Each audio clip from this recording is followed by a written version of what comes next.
नमस्कार दोस्तों, स्वागत है एक बार फिर से आपका सक्सेस क्लासेस में।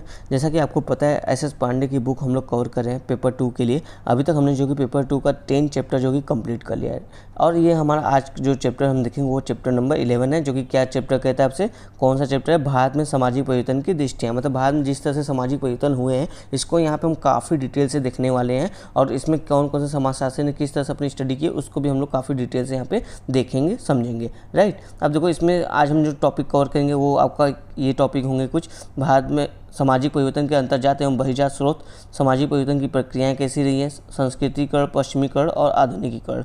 ये आपका कुछ मतलब ये टॉपिक होगा जो आज हम लोग कवर करेंगे पार्ट 1 में। अब देखो ये चैप्टर इस वजह से भी इंपॉर्टेंट हो जाता है क्योंकि इस चैप्टर से आपको हर साल शॉर्ट्स क्वेश्चन और लॉन्ग क्वेश्चन जो कि देखने को मिलते हैं। जैसे फॉर एग्जांपल मैं बताऊँ आपको शॉर्ट क्वेश्चन, देखो जैसे ये संस्कृतिकरण, पश्चिमीकरण, आधुनिकीकरण ये टॉपिक है, इस पर आपको ज़्यादातर शॉर्ट क्वेश्चन देखने को मिलते हैं और लॉन्ग क्वेश्चन देखो यहाँ से मिलते हैं जो आपके आर्थिक विकास से संबंधित बाधाएँ हैं और गवर्नमेंट के जो कुछ स्कीम, मतलब एक तरह से जो करंट वाली टॉपिक है वो यहाँ से लॉन्ग क्वेश्चन में आते हैं, शॉर्ट क्वेश्चन यहाँ से आते हैं। तो ये चैप्टर इसी वजह से काफ़ी इंपॉर्टेंट हो जाता है। और चलो शुरू करते हैं बिना किसी देरी के। शुरू करने से पहले जो भी सरेंड में अभी तक चैनल को सब्सक्राइब नहीं किए फटाफट से चैनल को सब्सक्राइब कर लीजिए। आप ही लोग का चैनल है, जितना आप सपोर्ट करोगे उतना ही चैनल का ग्रोथ होता रहेगा। ठीक है, तो चलो देखते हैं आज का हमारा जो पहला टॉपिक है। पहले यहाँ पे देखो ये जो आपका अंतर्जात और बहिर्जात स्रोत है, इसको शुरू करने से पहले एक बैकग्राउंड बताता है कि भारत में किस तरह का परिवर्तन हुआ है और क्या क्या कारण है जो भारत के परिवर्तन के, जो बेसिक चीज़ें हैं जो आप अच्छे से पहले भी पढ़ चुके, भली भांति परिचित है, फिर भी हम थोड़ा बहुत इसको देख लेते हैं। देखो भारत में सामाजिक परिवर्तन की बात यहाँ पे की जा रही है, किस तरह की परिवर्तन है यहाँ पे हम लोग देखेंगे। जैसे देखो यहाँ पे कहा जा रहा है समकालीन भारतीय समाज अपनी परंपराओं की सीमाओं के अंतर्गत आधुनिकीकरण की ओर अग्रसर हो रहा है। मतलब ओवर ये बता रही है जो हमारा परंपरागत समाज है, भारतीय समाज है, वो आधुनिकीकरण को आत्मसात करते हुए जो हमारा परंपरागत समाज है वो आगे बढ़ रहा है। फिर यहाँ पर देखो आपका श्रीनिवास जी हैं, एम एन श्रीनिवास ने भारतीय सामाजिक संरचना की प्रमुख विशेषता इसकी सामाजिक सांस्कृतिक विविधता को बताया है। एम.एन. श्रीनिवास जी कहते हैं जो भारतीय समाज की प्रमुख विशेषता क्या है, भारतीय समाज की सामाजिक और सांस्कृतिक विविधता। ठीक है, फिर देखो यहाँ पे जो आपके लुई ड्यूमा है, इन्होंने जो कि सोपानिकता यानी जो सामाजिक अस्थिरीकरण है उस आधार पर भारतीय समाज को प्रमुख लक्षण माना है। देखो यहाँ पे जितने समाजशास्त्री हैं ये अपने अध्ययन के आधार पर बता रहे हैं कि वो किस तरह से भारतीय समाज को देख रहे हैं और भारतीय समाज का क्या प्रमुख लक्षण है उसको बता रहे हैं। जैसे हमने यूगेन सिंह को देखा और ड्यूमा जो कि सोपानी यानी जो अस्थिरीकरण है उस आधार पर उसको जो कि भारतीय समाज का प्रमुख लक्षण बताते हैं। अब देखो यूगेन सिंह ने भारतीय समाज के 4 प्रमुख संरचनात्मक व परंपरागत लक्षण बताए हैं। जैसे भारतीय समाज में आप देखोगे सोपानिकता यानी अस्थिरीकरण पाया जाएगा, समग्रवाद पाया जाएगा, निरंतरता पाया जाएगा यानी जो हमारी परंपरागत समाज है उसकी भी निरंतरता हमको देखने को मिलती है। साथ ही पारलौकिकता भी यहाँ पे देखने को मिलती है। पारलौकिकता कहने का मतलब जो अध्यात्म है भारतीय समाज का या कह लो भारतीय दर्शन का, वो भी चीज़ें यहाँ पे देखने को मिलती है। फिर यहाँ पे देखो एक नया नाम हमको देखने को मिलता है जो कि काफ़ी अच्छा आप कोट करोगे तो एग्जामिनर को लगेगा कि आपने काफ़ी डिटेल से स्टडी की है। डेविड मेंडलबाम। देखो डेविड मेंडलबाम कैसे भारतीय समाज को देखते हैं, ये बोलते हैं भारतीय समाज को समझने के लिए दो संप्रदायों को इसकी कुंजी के समान माना। वो कौन कौन से, जाति और धर्म। यानी डेविड मेंडलबाम कहते हैं जो अगर भारतीय समाज का अगर आपको समझना है तो भारतीय समाज के जाति और धर्म को आप समझिए। अगर आप इसको समझ लेते तो आप भारतीय समाज को आसानी से समझ सकते हैं। तो ये एक अच्छा जो कि नया नाम मिला और जिन्होंने अच्छा आधार भी बताया भारतीय समाज को समझने के लिए, तो आप इसको जो कि नोट डाउन कर सकते हैं। फिर देखो यहाँ पे बताया जा रहा है भारतीय समाज में अंग्रेजी शासन काल में प्रारंभ हुए सामाजिक परिवर्तन स्वतंत्रता के पश्चात और भी अधिक तीव्र हो गए, जिसके परिणाम स्वरूप भारतीय समकालीन समाज में मौलिक परिवर्तनों को चुनौतियों से गुजर रहा है। जो भारतीय समाज जो आज देखो भारतीय समाज जो परिवर्तन हो रहा है उसमें कुछ न कुछ चुनौतियाँ भी हमको देखने को मिलती है। तो यहाँ पे क्या कहा जाए, जो अंग्रेज आए थे, ब्रिटिशर्स आए थे, तो उस समय से जो कुछ जो कि उनके सिद्धांत थे वो भारतीय समाज पे उन्होंने भारतीय समाज पे लागू किया, जिससे भारतीय समाज में काफ़ी परिवर्तन देखने को मिला। कौन कौन से मूल्य थे उनके, पश्चिमीकरण, लौकिकीकरण, आधुनिकीकरण, संस्कृतिकरण की प्रक्रियाओं के साथ साथ नगरीकरण, औद्योगिकीकरण के परिणाम स्वरूप भारतीय समाज में होने वाले परिवर्तनों ने परंपरागत लक्षणों के स्थान पर ऐसे नवीन लक्षण विकसित कर दिए जिनसे न केवल सामाजिक गतिशीलता में वृद्धि हुई अपितु समानता, भ्रातृत्व एवं स्वतंत्रता के मूल्यों को भी प्रोत्साहन मिला। तो ये बहुत ही कॉमन सी बात है जो अब तक हम सभी लोग जो कि पढ़ते हुए इसको आए थे। फिर साथ ही देखो यहाँ पे कर रहा है इसलिए अनुसूचित जातियों, अनुसूचित जनजातियों तथा अन्य पिछड़े वर्गों के हितों की सुरक्षा और उनके विकास के लिए विशेष सुविधाएं प्रदान करने का उत्तरदायित्व किसके पास आ गया? सरकार ने वहन किया है, यानी ये रोल गवर्नमेंट का हो गया। फिर यहाँ पे बोला जा रहा है आगे देखो, परंपरागत भारतीय समाज जो कि जाति पर आधारित उच्च नीच वाला समाज रहा है, इसके विपरीत जो आज का समाज है, यानी आज का जो भारतीय समाज है, उसमें देखो आर्थिक आधार पर निर्मित वर्ग जाति श्रेणियों से अलग होते दिखाई दे रहा है। मतलब आज जो परंपरागत समाज जो उच्च नीच के आधार पर जो जाति व्यवस्था बता, आज का जो समाज है वो वर्ग के आधार पर देखने को मिल रहा है, जाति श्रेणी से थोड़ा सा जो कि भिन्न है। फिर यहाँ पे कहा जा रहा है जाति संस्करण का कठोर स्वरूप जाति जो कि संस्करण का कठोर स्वरूप परिवर्तित हो रहा है तथा प्रदत्त परिस्थिति के स्थान पर अर्जित गुणों का महत्व बढ़ता जा रहा है। कहने का जो जाति में कठोर संस्करण था, मतलब कठोरता था, अब उसमें जो कि परिवर्तन हमको देखने को मिल रहा है और प्रदत्त परिस्थिति के स्थान पर जो अर्जित गुण है उसके महत्व मिल रहा है। ये सब यहाँ पे देखो हम लोग देख रहे हैं कि क्या क्या परिवर्तन भारतीय समाज में हो रहा है, तो उसी की बात यहाँ पे कर रहा है। फिर देखो यहाँ पे कह रहा है जाति निषेधों में भी परिवर्तन हुए हैं, जैसे व्यवसाय, विवाह, खान पान, सहवास संबंधी निषेध जो कि आप देखोगे प्रायः समाप्त हो गए हैं। फिर यहाँ पे कह रहा है परिवर्तन की प्रक्रियाओं के परिणाम स्वरूप समकालीन भारतीय समाज परंपरागत संयुक्त परिवार की संरचना भी काफ़ी हद तक प्रभावित किया है। कहने मतलब जो परिवर्तन हो रहा है, इसने जो संयुक्त परिवार है उसकी जो संरचना है उसमें भी परिवर्तन किया है। साथ ही आप देखो एक और सामाजिक संस्था आपका जो विवाह है उसमें भी परिवर्तन देखने को हमको मिला है। और साथ ही इसमें देखो सामाजिक गतिशीलता ने पारिवारिक संरचना में हुए इस परिवर्तन को और भी बढ़ा दिया, यानी जो सोशल मोबिलिटी तेज़ी से बढ़ी है, इसने जो कि पारिवारिक संरचना में परिवर्तन को और तेज़ी से बढ़ाया है। कैसे? वही जो आपका संयुक्त परिवार है वो एकल परिवार में बदलता जा रहा है। अब देखो यहाँ पे एक और बात कहा जा रहा है, कृषि व्यवस्था में भी परिवर्तन की बात की जा रही है। ठीक है, यहाँ पे देखो कहा जा रहा है स्वतंत्रता के बाद भारत में सामंतवादी कृषक संरचना में असमानता को समाप्त करने हेतु प्रयास प्रारंभ हो गए। मतलब जब आज़ादी हम लोग को मिली तो उसके बाद से जो हमारी नई गवर्नमेंट बनी थी, उन्होंने जो कृषक संरचना में असमानता था उसको समाप्त करने के लिए प्रयास किया। देखो कैसे प्रयास किया उन्होंने, देखो अनेक भूमि सुधार कार्यक्रम लागू किए, उसके बाद जो जिनका देखो ये जो भूमि सुधार कार्यक्रम लागू हुआ, इसका मुख्य उद्देश्य क्या था? जो मध्यस्थ हैं यानी जो जमींदार हैं उनकी जो कि समाप्ति करना, भूस्वामी काश्तकारों के संबंध को निश्चित किराए द्वारा सुरक्षा देना, यानी जो काश्तकार है उनको जो कि एक निश्चित किराया तय करके, मतलब इससे कम उनको जो कि किराया नहीं दिया जाएगा, इस तरह की बात है, उनको सुरक्षा देना। साथ ही उच्चतम सीमा का निर्धारण द्वारा भूमि का पुनर्वितरण करना तथा सहकारी कृषि का विकास भी करना। मतलब सहकारी मतलब लोग समूह में जो कि कृषि कार्य करें, ऐसा। और इसमें देखो जमींदारी उन्मूलन अधिनियम तथा भूमि सुधार से संबंधित अन्य अधिनियम सराहनीय प्रयास माने गए। मतलब ये सब कुछ जो कि प्रयास किया गया, जिससे जो कि कृषक संरचना में भी हमको परिवर्तन देखने को मिला।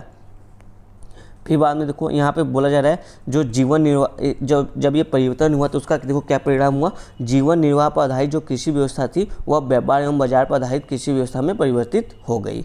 अब देखो यहाँ पे कहा जा रहा है आपका ये सब यहाँ से देखो कहा जा रहा है स्पष्ट है कि समकालीन भारतीय सामाजिक संरचना में कृषक संबंधों के निर्धारण में जाति, वर्ग, भूस्वामित्व का प्रभाव स्पष्ट देखा जा सकता है। स्वतंत्रता के पश्चात कृषि श्रमिकों की बढ़ती हुई संख्या एवं बिगड़ती हुई सामाजिक आर्थिक स्थिति ने उन्हें अपने गाँव को छोड़कर ऐसे क्षेत्रों की ओर जाने के विवश किया जहाँ रोजगार के अवसर अपेक्षाकृत अधिक है। कहने का मतलब जो आपका प्रवासन की प्रवृत्ति है वो भी हमको तेज हो गई, ऐसा देखने को मिला है इन सब परिवर्तनों के कारण। अब देखो यहाँ पे अपने मेन टॉपिक पर आते हैं। जो पहला टॉपिक आपका था सामाजिक परिवर्तन के अंतर्जात एवं बहिर्जात स्रोत। अब देखो जो इसके अंतर्जात स्रोत करने का मतलब जो सामाजिक परिवर्तन, समाज में ही कुछ ऐसे आंतरिक कारक है जिसके कारण समाज में परिवर्तन हो रहा है, तो ऐसे कारकों को क्या बोलते हैं? अंतर्जात स्रोत। और जो समाज में कुछ बाहरी फैक्टर है जो आपके समाज में परिवर्तन को विवश कर रहे हैं, तो ऐसे फैक्टर को क्या बोलते हैं? आपका बहिर्जात स्रोत। ठीक है, मतलब वो बाहर से है, बाहरी स्रोत है। अब देखो इसमें कहा जा रहा है योगेंद्र सिंह के अनुसार भारतीय परंपरा के अंदर ही ऐसे तत्व विद्यमान हैं जो परंपरा को बदलते रहे हैं। जैसे इसमें निर्वचन और तर्क के लिए खुलापन है। जो देखो भारतीय समाज में जो कि आपको देखोगे निर्वचन और तर्क के लिए एक खुलापन दिख रहा है, जिसके कारण इसमें जो कि परिवर्तन संभव हो पाता है। साथ ही इसमें जो कि सामंजस्य का गुण है, सामंजस्य का गुण है। इसी वजह से देखो विभिन्न धर्म के लोग यहाँ पे आकर यहाँ पर आए और यहीं के होके रह गए, यहीं पर बस गए और यहीं पर इनकी जो कि कई पीढ़ियाँ से यहीं पर हैं। तथा जड़ता का अभाव, यानी जो एक होता है रूढ़िवादिता, एकदम पकड़ के बैठ गया, तो उस चीज़ का यहाँ पे अभाव देखने को हमको मिलता है। फिर साथ आगे देखो कहा जा रहा है यदि आंतरिक कारकों से परिवर्तन आता है तो यह मूल संरचना को नहीं बदलता है और परंपरा की निरंतरता बनी रहती है। यहाँ पे कहा जाए जो आंतरिक कारक अगर परिवर्तित करते समाज को तो समाज की मूल संरचना नहीं बदलती है और साथ ही जो परंपरा की निरंतरता है वो भी बनी रहती है, जैसे सांस्कृतिकरण। जो आपका एम एन श्रीनिवास का एक वो सिद्धांत है, थ्योरी उन्होंने दिया था संस्कृतिकरण, एक ऐसा ही एक एग्जाम्पल हमको देखने को मिलता है। फिर यहाँ पे देखो, अब हमने यहाँ आंतरिक स्रोतों की बात कर ली। अब यहाँ पर कहा जा रहा है कि कई बार परंपरा में परिवर्तन बाहरी प्रभाव के कारण भी हुआ है, जैसे पश्चिमीकरण, वर्तमान और साथ ही आपका वैश्वीकरण भी, जो कि इसी प्रक्रिया का उदाहरण है, पश्चिमीकरण और वैश्वीकरण। फिर जिसने जो कि भारतीय समाज में देखोगे जिसने भारतीय समाज के लगभग सभी पक्षों में परिवर्तन को संभव बनाया है। साथ ही देखो, ये भी बोला जा रहा है, कई बार ऐसा भी देखा गया है कि भारतीय समाज में परिवर्तन हेतु दोनों स्रोत, यानी जो आंतरिक स्रोत है, आपको जो बाहरी स्रोत है, ये दोनों स्रोत जो कि एक साथ काम करते हैं, और कई बार ये दोनों जो कि परस्पर विरोधी भी होते हैं। जैसे उत्तर भारत में संस्कृतिकरण द्वारा द्विज जातियों का अनुकरण, जबकि दक्षिण में पश्चिमीकरण के कारण उच्च जातियों अथवा ब्राह्मणों का विरोध इसी स्थिति को दर्शाता है। कहने का मतलब, अगर आप देखोगे जो आपका ये अगर नॉर्थ इंडिया है, और ये एक सेकेंड आपको अच्छे समझिएगा, अगर ये आपका नॉर्थ इंडिया है, ये आपका साउथ इंडिया है, तो देखो नॉर्थ इंडिया में क्या होता है, जो ब्राह्मण की संस्कृतिकरण है या ब्राह्मणीकरण, यहाँ पे जो निम्न जाति है वो ब्राह्मण की क्रियाकलाप को स्वीकारती है और इसी आधार पर इनका जो कि संस्कृतिकरण होता है। लेकिन जो साउथ में है, वो साउथ के लोग जो कि ब्राह्मण के वर्चस्व को नहीं स्वीकारते, वो इसको अच्छा नहीं मानते। यहाँ पर देखोगे जो पश्चिमीकरण है, वो जो कि यहाँ के लोग जो कि पश्चिमीकरण को स्वीकार करके अपनी सामाजिक परिस्थिति को ऊपर उठा रहे हैं। तो यहाँ पर देखो, एक तो आंतरिक कारक यहाँ पे काम कर रहा है, जबकि साउथ में देखोगे तो आपका जो वाय कारक यानी पश्चिमीकरण वो काम कर रहा है। ठीक है, तो वही बोला कि कभी जो कि ये दोनों एक साथ काम करते हैं। और यहाँ पे देखो, जो ब्राह्मणवादिता को सपोर्ट किया जा रहा है, जबकि यहाँ पे ब्राह्मणवादिता का विरोध किया जा रहा है। तो इससे कभी कभी दोनों में विरोध की स्थिति को भी, इससे जो कि विरोध की स्थिति को भी दर्शाया जाता है। अब देखो, यहाँ पे कहा जाए जो सामाजिक परिवर्तन की प्रक्रियाएं रही, मतलब कैसे भारतीय समाज में परिवर्तन हुआ है, उसको हम यहाँ पे देखेंगे। जैसे देखो, संस्कृतिकरण और पश्चिमीकरण के जरिए जो कि भारतीय समाज में परिवर्तन हुआ है, लघु एवं बृहद परंपराओं के जरिए जो भारतीय समाज में परिवर्तन हुआ है। भारतीय समाज में देखो बहुल परंपराएं, यहाँ पे बहुत अधिक परंपराएं पाई जाती है। तो इस आधार पर भी यहाँ पे जो कि कुछ एक परिवर्तन के साथ जो कि इन परंपराओं में परिवर्तन देखने को मिला है। साथ ही संरचनात्मक उपागम, यानी जो भारतीय समाज की जो संरचना है, आपकी स्ट्रक्चर है, उसमें भी परिवर्तन देखने को मिला है।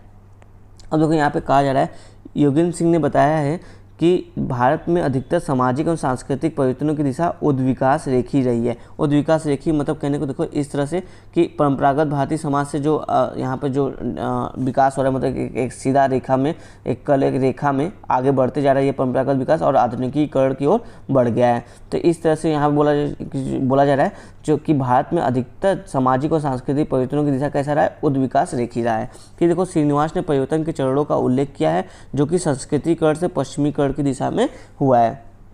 श्रीनिवास भी बताते हैं, पहले भारतीय समाज का संस्कृतिकरण हुआ, फिर बाद में भारतीय समाज का पश्चिमीकरण भी होने लगा है। तो इस तरह से जो कि श्रीनिवास जो कि भारतीय समाज में परिवर्तन के बारे में बताते हैं। फिर आगे देखो, कुछ और समाजशास्त्री आपके हैं, जैसे मिल्टन, सिंगर तथा मैरियट ने परिवर्तनों के लिए आंतरिक एवं बाह्य स्रोत दोनों को जो कि उत्तरदायी माना है। श्रीनिवास ने संस्कृतिकरण को आंतरिक परिवर्तन की एक प्रक्रिया माना है, जबकि पश्चिमीकरण को इस प्रक्रिया के बाह्य स्वरूप को व्यक्त करता है। वही बात जो हमने यहाँ पर नीचे देखी थी। अब देखो, यहाँ पर कहा जा रहा है, भारत में परिवर्तन संबंधी अध्ययन के दो प्रमुख क्षेत्र हैं। अगर आपको भारतीय समाज में परिवर्तन का अध्ययन करना है, तो उसके दो प्रमुख क्षेत्र जहाँ पे आपको अध्ययन करना चाहिए। पहला, भारतीय समाज की जो संस्कृति है, जो कल्चर है, उसमें जो परिवर्तन हुए वो। दूसरा, भारतीय समाज की जो सामाजिक संरचना, उसमें जो परिवर्तन हुए वो। ये दो जो ऐसे आपके एरिया हैं जहाँ पे अगर इनमें चेंजेस होते हैं तो भारतीय समाज में चेंजेस देखने को हमको मिलता है। फिर बाद में देखो, कहा जा रहा है, परिवर्तन की दिशा के संदर्भ में कहा जा सकता है कि भारत में परिवर्तन की दिशा का प्रतिनिधित्व एक रेखीय उद्विकासी रूप में, यानी कि आपका परंपरावादिता से आधुनिकीकरण की हुआ है। मतलब इसी जो ऊपर हमने देखा था उसी की बात यहाँ पे कर रहा है। यहाँ पे देखो, कहा जा रहा है आगे, जहाँ भारत में आंतरिक कारणों से सांस्कृतिकरण की प्रक्रिया चली है, वहीं बाह्य कारणों जैसे इस्लाम के प्रभाव के कारण यहाँ सांस्कृतिक रूपांतरण एवं समन्वय भी हुआ है। इसे हम लघु एवं बृहद दोनों प्रकार की परंपराओं के स्तर पर देख सकते हैं। साथ ही देखो, इसके पश्चात भारत में वाह्य सांस्कृतिक प्रभाव का स्वरूप पश्चिमीकरण के रूप में सामने। पहले देखो, जो इस्लाम के समय में इस्लाम के प्रभाव में देखने को मिला, फिर बाद में उसके बाद क्या पश्चिमीकरण के कारण जो कि हमको जो कि भारतीय सांस्कृतिक प्रभाव देखने को मिला, इसमें परिवर्तन को। फिर आगे बोला है, पश्चिमीकरण के रूप में सामने आया यह लघु और बृहद दोनों प्रकार की परंपराओं के स्तर को देखने को मिलती है। मतलब जो छोटे छोटे परंपराएं और जो बड़े परंपराएं, इन दोनों परंपराओं को आपको जो कि पश्चिमीकरण ने प्रभावित किया है। अब आगे देखो, यहाँ पे कहा जा रहा है, आपका मोटा अगर आपको समझना है कि भारतीय समाज में किस स्तर पे कहाँ परिवर्तन हुआ है, तो यहाँ पे देखो बताया जा रहा है, भारतीय सामाजिक संरचना में होने वाले परिवर्तन को आप समष्टि और व्यष्टि संरचनाओं में बांट सकते हैं। जैसे देखो, समष्टि संरचना में परिवर्तन मतलब नौकरशाही उद्योग, नेतृत्व, राजनीतिक दल आदि का विकास हुआ। साथ ही व्यष्टि संरचना में परिवर्तन मतलब परिवार, जाति, उपजाति, जनजाति और जो धर्म, रिलीजन वगैरह इसमें जो परिवर्तन हुआ उसकी बात कर रहा है।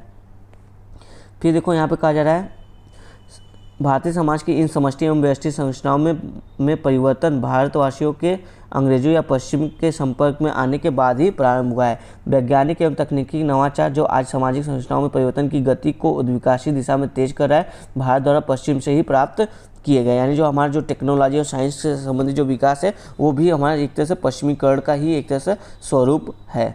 अब देखो यहाँ पर आगे कहा जा रहा है आपका भारत में सामाजिक परिवर्तन की जो प्रक्रियाएं चल रही है उनमें संस्कृतिकरण, पश्चिमीकरण, नगरीकरण, औद्योगिकरण, लौकिकीकरण और आधुनिकीकरण प्रमुख है। अब यहाँ पे देखो ये कुछ फैक्टर, ये इतने सारे फैक्टर हैं जो भारत में जो कि सामाजिक परिवर्तन के लिए उत्तरदायी रहे हैं। अब देखो यहाँ पे जो संस्कृतिकरण का टॉपिक हमने पहले भी एम एन श्रीनिवास का जब पहला चैप्टर पढ़ रहे थे एम एन श्रीनिवास के बारे में, तो वहाँ हम संस्कृतिकरण को देखा था। अब यहाँ पे वही टॉपिक फिर से है लेकिन थोड़ा सा और डिटेल में है। तो यहाँ पे हम संस्कृतिकरण को देखते हैं, मतलब इसके जरिए किस तरह से सामाजिक चेंजेस हो रहे हैं वो यहाँ पे बताया जा रहा है।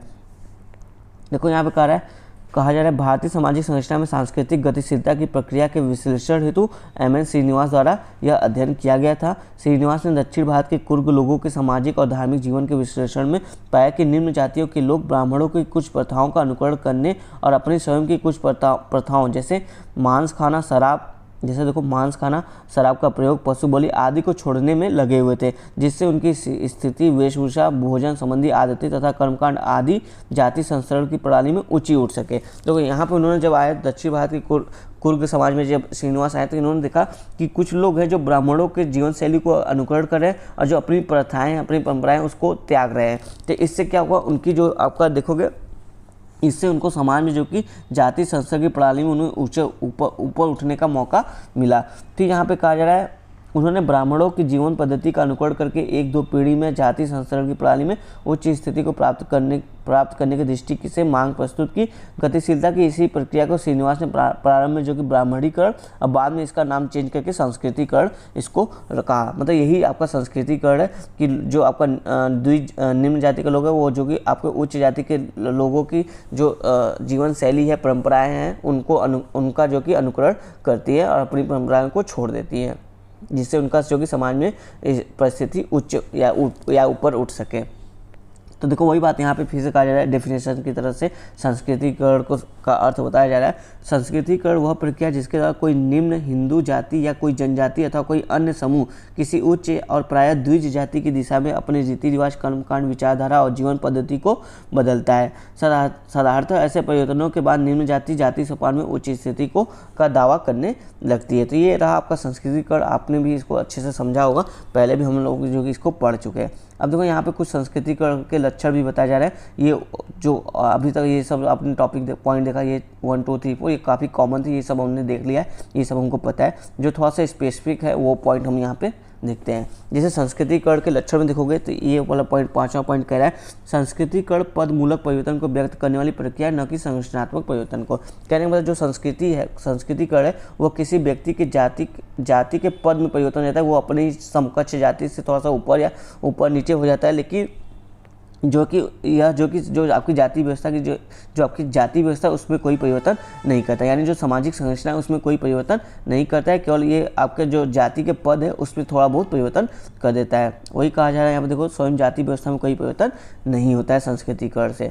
तो यहाँ पे कहा जा रहा है संस्कृतिकरण केवल सामाजिक परिवर्तन की एक प्रक्रिया नहीं है बल्कि सांस्कृतिक परिवर्तन की भी एक प्रक्रिया है। इसमें भाषा, साहित्य, संगीत, विज्ञान, दर्शन, औषधि तथा धार्मिक विधान आदि के क्षेत्र में होने वाले परिवर्तन भी शामिल है। तो आप समझ सकते हो संस्कृतिकरण से कहाँ पे परिवर्तन आपको देखने को मिल रहा है। साथ ही देखो यहाँ पे कहा जा रहा है संस्कृतिकरण की प्रक्रिया का संबंध किसी व्यक्ति या परिवार से नहीं होकर समूह से होता है। इस प्रक्रिया के द्वारा कोई जाति या जनजाति समूह अपनी स्थिति को ऊंचा उठाने का प्रयत्न करता है। तो ये हमने कुछ आपको संस्कृतिकरण के बारे में समझा, क्या है उसके क्या लक्षण है, ये सब हमने यहाँ पे देखा। अब देखो संस्कृतिकरण के मॉडल के बारे में बात की जा रही है।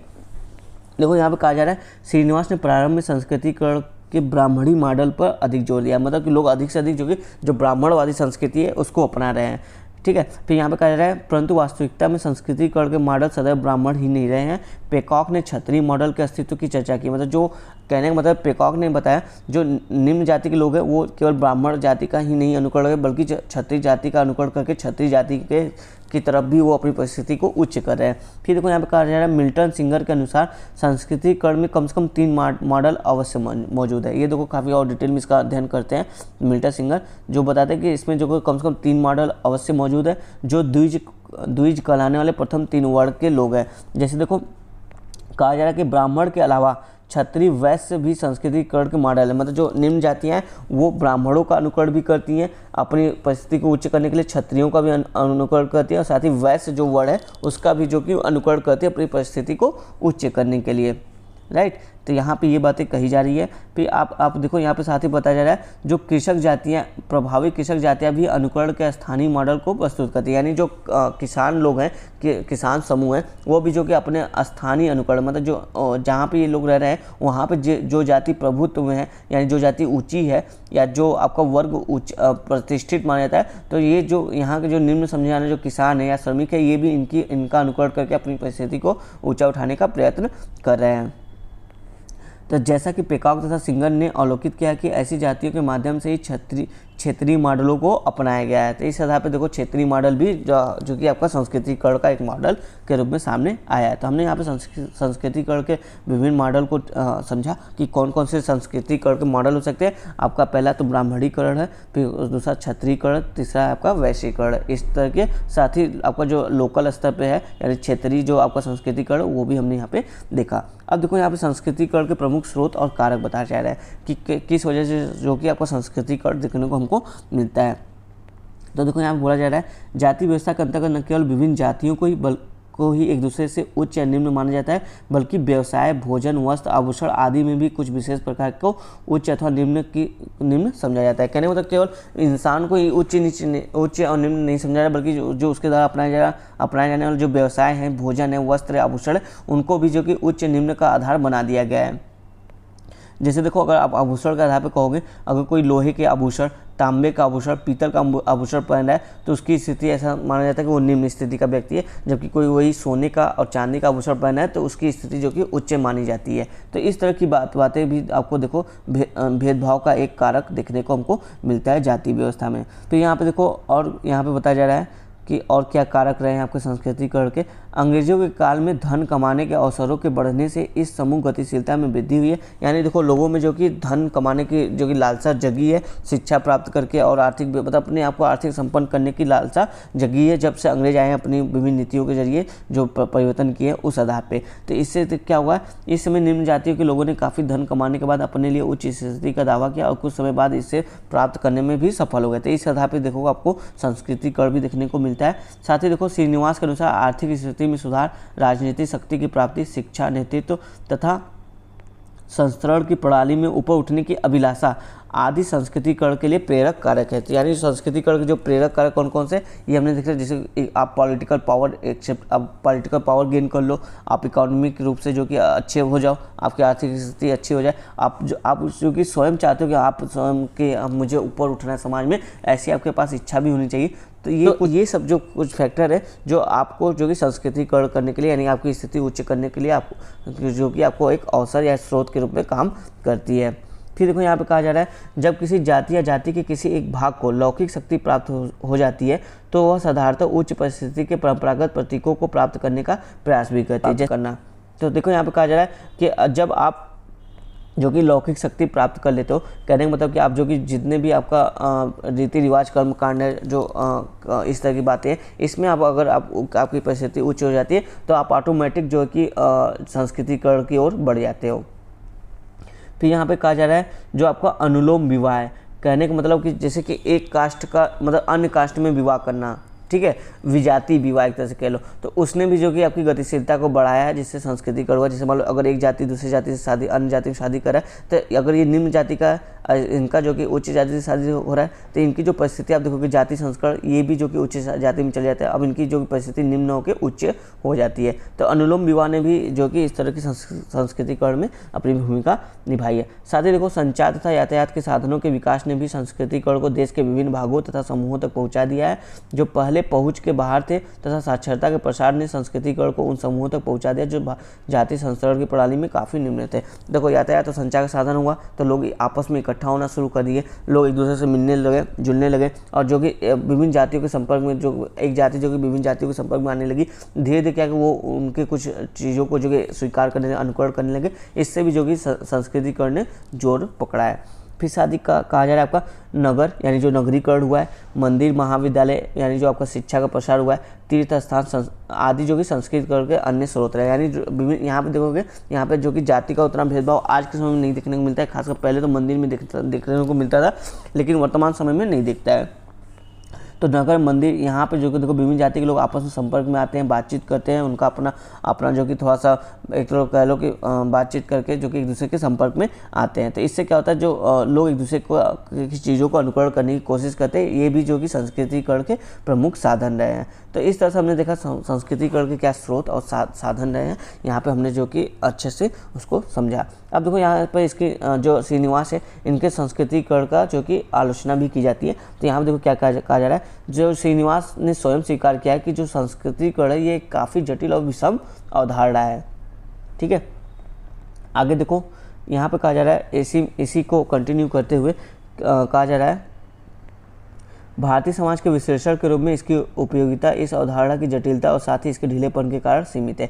कहा जाए जो ये जो अवधारणा है इतना जटिल है, और ये जो कि आपका कह लो जटिलता के साथ साथ जो कि तो कमज़ोर भी है, तो ये पूरे भारतीय समाज के विश्लेषण में एक तरह से इसकी उपयोगिता देखोगे तो बहुत ही सीमित है। हर जगह यह जो कि एक तरह से आपको लागू होता हुआ नहीं दिखाई देता। खासकर जैसे आप देखो, अगर दक्षिण भारत में देखोगे तो यहाँ पर ब्राह्मणीकरण की जो संकल्पना है वो नहीं देखी जाती, जबकि उत्तर भारत में ब्राह्मणीकरण की संकल्पना को देखी जाती है। दक्षिण भारत में जो कोई पश्चिमीकरण की संकल्पना को देखी जाती है। अब देखो साथ ही कहा जा रहा है, श्रीनिवास ने संस्कृतिकरण के अवधारणा में कई अंतर विरोध दिखाई देते हैं। मतलब जो श्रीनिवास ने संस्कृतिकरण के अवधारणा दी है उसमें काफ़ी ज़्यादा जो कि आपस में ही विरोध दिखाई देता है। जैसे यहाँ पे बताया जा रहा है, श्रीनिवास ने लिखा है कि किसी समूह के आर्थिक उन्नयन के बिना भी संस्कृतिकरण हो सकता है। साथ ही अगर उन्होंने एक जगह ये लिखा है, जबकि एक अन्य स्थान पर उन्होंने लिखा है, आर्थिक उन्नयन, राजनीतिक शक्ति का संचयन, शिक्षा, नेतृत्व तथा संस्करण की प्रणाली में ऊपर उठने की अभिलाषा आदि संस्कृतिकरण के लिए उपयुक्त कहा गया। देखो एक तरफ ये बता रहा है कि आर्थिक उन्नयन उतना इंपॉर्टेंट नहीं है, लेकिन दूसरी जगह देखो ये बता रहा है कि आर्थिक उन्नयन भी इंपॉर्टेंट है, राजनीतिक शक्ति, शिक्षा, नेतृत्व और संस्करण में ऊपर उठने की अभिलाषा, ये सारे फैक्टर जो कि इंपॉर्टेंट है आपको संस्कृतिकरण में ऊपर उठने के लिए। तो ये देखो विरोधाभास दिखाई दे रहा है कि एक तरफ वो कहते हैं आर्थिक उन्नयन इंपॉर्टेंट नहीं है, जबकि दूसरी तरफ बोलते हैं ये भी इंपॉर्टेंट है आपका।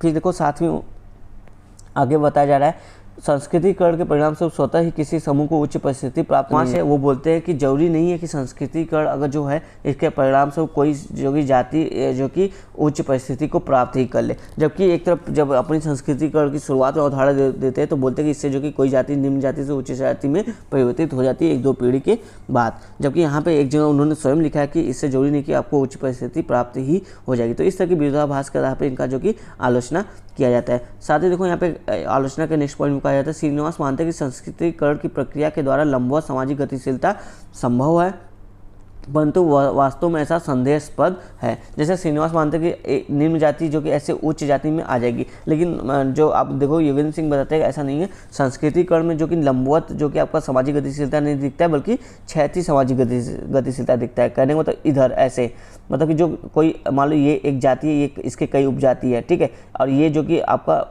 उच्च और निम्न क्रम में ऐसे व्यवस्थित है। तो इस जाति ने अगर कुछ उच्च जाति जैसा कुछ संस्कृतिकरण करने की कोशिश की, उसका अनुकरण करने की कोशिश की, तो इसका जो मान लो अगर ये यहाँ पे स्थित है तो इसका अपने ही जाति में थोड़ा सा ऊपर स्थिति बन जाता है। तो ये जो इस तरह का जो आपका गतिशीलता दिख रही है, ये क्षैतिज गतिशीलता दिखती है। इसी वजह से कहा जा रहा है कि यह जो कि वास्तव में ये जो ये बोलते हैं लंबवत सामाजिक गतिशीलता संभव है, ये एक संदेहास्पद के रूप में देखने को मिलता है।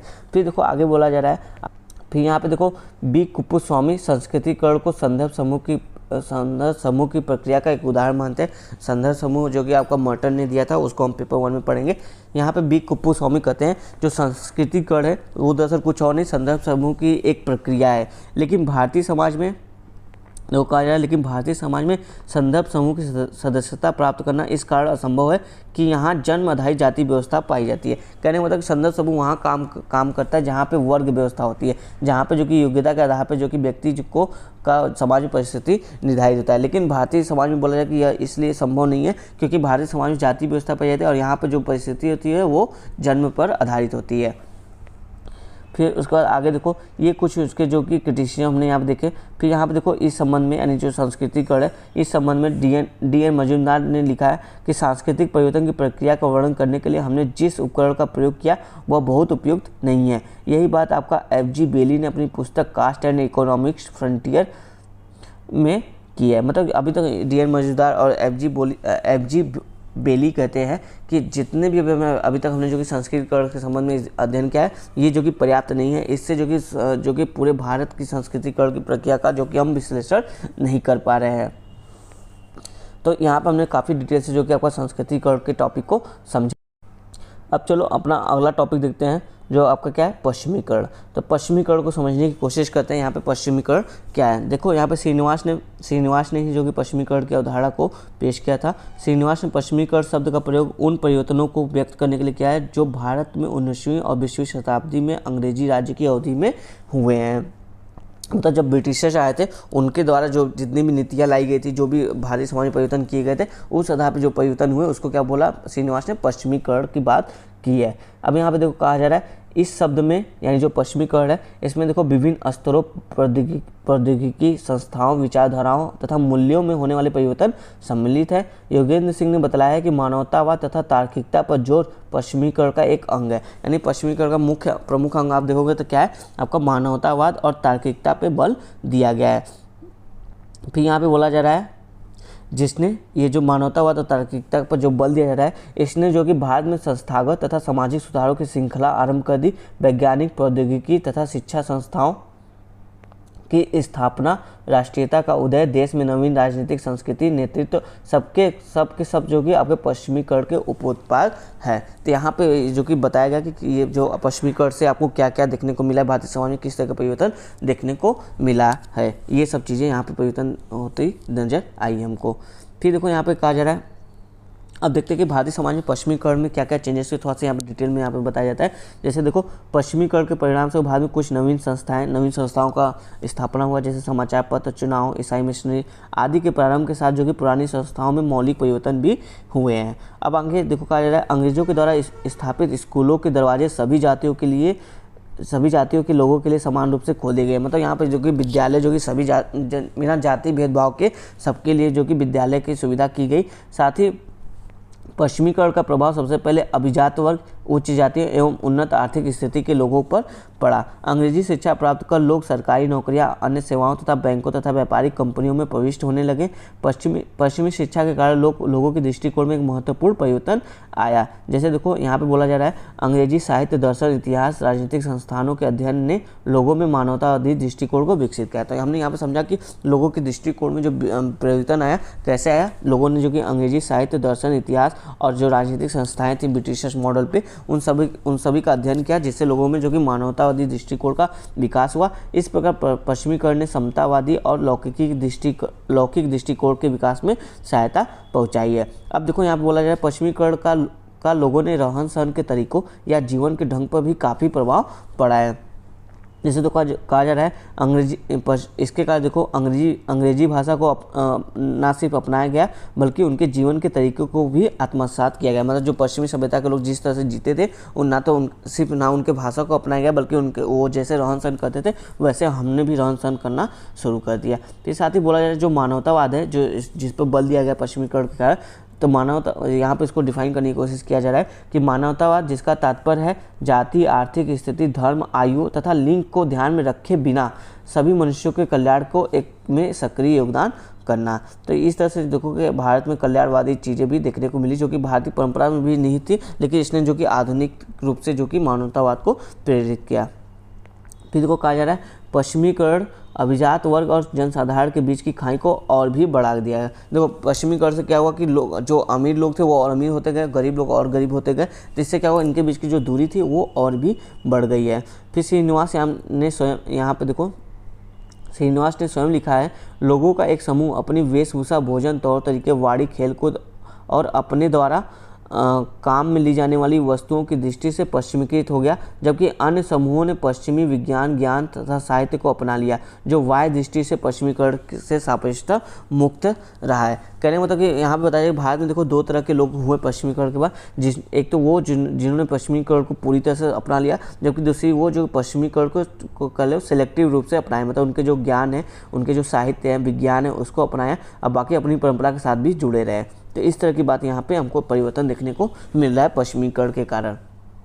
फिर देखो श्रीनिवास बताते हैं, श्रीनिवास के अनुसार पश्चिमीकरण में बढ़ोतरी आपका संस्कृतिकरण की प्रक्रिया को मंद नहीं करती, बल्कि दोनों ही प्रक्रियाएं साथ साथ चलती है। श्रीनिवास कहते हैं जो आपका संस्कृतिकरण और पश्चिमीकरण है, ये दोनों प्रक्रियाएं एक साथ साथ चलती हैं। उदाहरण के रूप में पश्चिमी प्रभाव से उत्पन्न डाक सुविधाओं, रेलों, बसों तथा समाचार पत्रों आदि ने संगठित धार्मिक यात्राओं, सभा सम्मेलनों, जाति दृढ़ताओं आदि को पहले की तुलना में अधिक सुगम बना देता है। तो ये देखो काफ़ी इंपॉर्टेंट पॉइंट हो जाता है। यहाँ पे श्रीनिवास बताते हैं जो आपका संस्कृतिकरण और पश्चिमीकरण है, ये दोनों साथ साथ चलते हैं। यहाँ पे एग्जाम्पल भी बताया, जैसे देखो पश्चिमीकरण से क्या रेल, बस, समाचार पत्र, डाक सुविधा, इनका जो कि विकास हुआ, जिससे देखोगे आपका जो धार्मिक यात्रा हुआ ये बढ़ गया, सभा सम्मेलन में लोग जुड़ने लगे और जाति दृढ़ता भी बढ़ने लगी। तो ये एक तरह से कहा जा रहा है कि जो आपका संस्कृतिकरण और पश्चिमीकरण दोनों साथ साथ चलते हैं।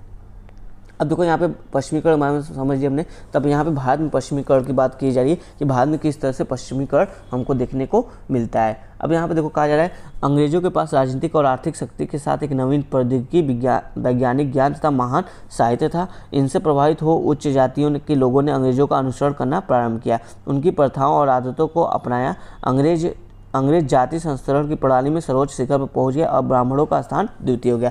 कहने मतलब देखो काफ़ी इंपॉर्टेंट है। यहाँ पे देखो जो हमारी भारतीय जाति व्यवस्था थी उसमें जो कि परिवर्तन देखने को मिली। जो अब तक जो ब्राह्मण जाति व्यवस्था में सबसे उच्च स्थान पर थे, अब कौन हो गया, अंग्रेज हो गया, और जो ब्राह्मण जो कि द्वितीय स्थान पर हो गए। यानी जो ब्राह्मण है वो जो कि अंग्रेजों की जो सिस्टम है, जो उनकी कल्चर वगैरह है और जो उनकी जो रहन सहन भोजन तरीके हैं, वो जो कि इसको कॉपी करने लगे या उसका अनुकरण करने लगे। तो अब देखो यहाँ बोला जा रहा है, जहाँ निम्न जातियाँ अपनी ब्राह्मणों का स्थान द्वितीय हो गया, जहाँ निम्न जातियाँ अपनी सामाजिक परिस्थिति को ऊंचा उठाने की दृष्टि से अपने से उच्च जातियों और ब्राह्मणों के जीवन के तरीकों को अपनाने में लगी हुई थी, वहाँ ब्राह्मणों तथा कुछ अन्य उच्च जातियों के लोगों ने अंग्रेजों के जीवन तरीकों को अपनाने में तत्परता दिखाई। इस प्रकार देश में पश्चिमीकरण की प्रक्रिया प्रारंभ हुई। तो यहाँ पे हम कह सकते हैं देश में पश्चिमीकरण की प्रक्रिया प्रारंभ हुई और इसने जो कि भारतीय जो जाति व्यवस्था का एक पिरामिड था उसमें भी परिवर्तन हमको देखने को मिल रहा है। अब आगे देखो, पश्चिमीकरण के कारण ब्राह्मणों को अंग्रेजों और यहाँ के शेष लोगों के बीच मध्यस्थ के रूप में भूमिका निभाने का सुअवसर मिला। परिणाम यह हुआ कि एक नवीन और लौकिक जाति व्यवस्था का परंपरागत व्यवस्था के आधार पर आधिपत्य हो गया। यानी मतलब जो परंपरागत जाति व्यवस्था थी उस पर जो कि लौकिक या फिर नवीन जाति व्यवस्था का आधिपत्य हो गया। इस तरह से यहाँ पर जाति व्यवस्था में परिवर्तन हमको देखने को मिल रहा है। अब देखो यहाँ पे बोला जा रहा है, तथा जनसंख्या के शेष लोग जो कि जाति पिरामिड के निम्नतम स्तर पर है। कहने मतलब अगर आप ये पिरामिड देखो तो पहले जहाँ आप देखो क्या ये जो आपका पिरामिड है इसमें देखो सर्वोच्च स्थान पर कौन बैठा है, अंग्रेज बैठे हैं, फिर द्वितीय स्थान में ब्राह्मण है, अब बाकी जितनी जनता वो जो कि इसके आधार पिरामिड के आधार पर सभी लोग यहाँ पे हैं। यानी कि यहाँ पे देखो जितने भी शेष जनता है ये जो कि ब्राह्मणों की संस्कृति का अनुकरण करके अपनी परिस्थिति को ऊँचा उठाने की कोशिश करें, जबकि ब्राह्मण और कुछ उच्च जातियाँ वो जो कि अंग्रेजों को कॉपी करके जो कि अपनी परिस्थितियाँ उच्च उठाने की कोशिश कर रहे हैं। तो इस तरह से जो परंपरागत जाति व्यवस्था का पिरामिडी संरचना था उसमें जो कि तब्दीली हमको देखने को मिली है पश्चिमीकरण के कारण। तो काफ़ी अच्छा पॉइंट ये था यहाँ पे बताया गया था आपको।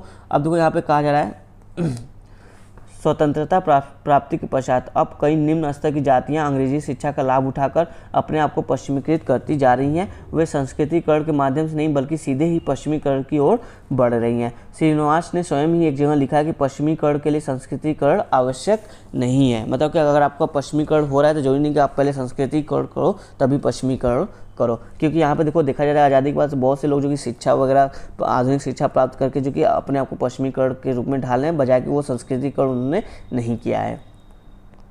साथ ही आगे देखो कहा जा रहा है, पश्चिमीकरण की प्रक्रियाओं में प्रमुखतः उन लोगों ने भाग लिया जो नवीन शिक्षण संस्थाओं में शिक्षा प्राप्त कर व्यवसायों में, ऊंची नौकरियों में, नगरों में व्यापार नगरों में व्यापार और उद्योग धंधों में लग गए थे।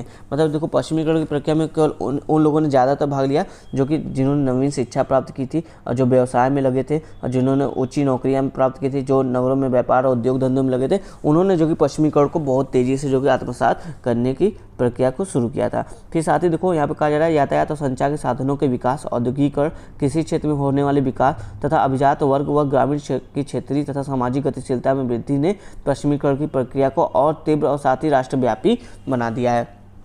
कहने मतलब जो ये सब परिवर्तन हो रहे थे, जो यहाँ पे डेवलपमेंट हो रहा था, औद्योगिकरण होता है, यातायात के संचार के साधन होते थे, कृषि में परिवर्तन होता, तो इस सब ने क्या किया, जो पश्चिमीकरण है उसकी गति को तीव्र बना दिया तथा साथ ही साथ जो कि किसी स्टेट या नगर तक नहीं सीमित रहेगा, बल्कि इसको ये जो प्रक्रिया इसको राष्ट्रव्यापी यानी पूरे राष्ट्र में फैला दिया गया। इस तरह की ये प्रक्रिया बन गई थी। फिर देखो यहाँ पर कहा जा रहा है निम्न जातियों के पास आधुनिक जगत में प्रवेश के लिए न तो साधन है न ही प्रेरणा, वे गरीब है, अशिक्षित है, नगरों में उनकी रिश्तेदारियां भी नहीं है और ये सब उनकी गतिशीलता में बाधा डालते हैं। कहने का मतलब जो पश्चिमीकरण की प्रक्रिया थी जिसके कारण उनकी गतिशीलता हो सकती थी, तो निम्न जातियों के पास साधन नहीं थे, वो जो गरीब थे उनके पास शिक्षा नहीं था। देखो शिक्षा एक महत्वपूर्ण कारक फैक्टर है आपका पश्चिमीकरण या आधुनिकीकरण का। जब आपके पास शिक्षा नहीं होगा तो आप जो कि आधुनिक मूल्यों को आधुनिकीकरण आपका नहीं हो सकता। तो इस तरह आप कह सकते हो जो आपकी गरीब जनता थी, एक तो जो कि अधिकतर जनता थी, उनका जो कि उनकी सामाजिक गतिशीलता में जो कि बाधा पहुँची है।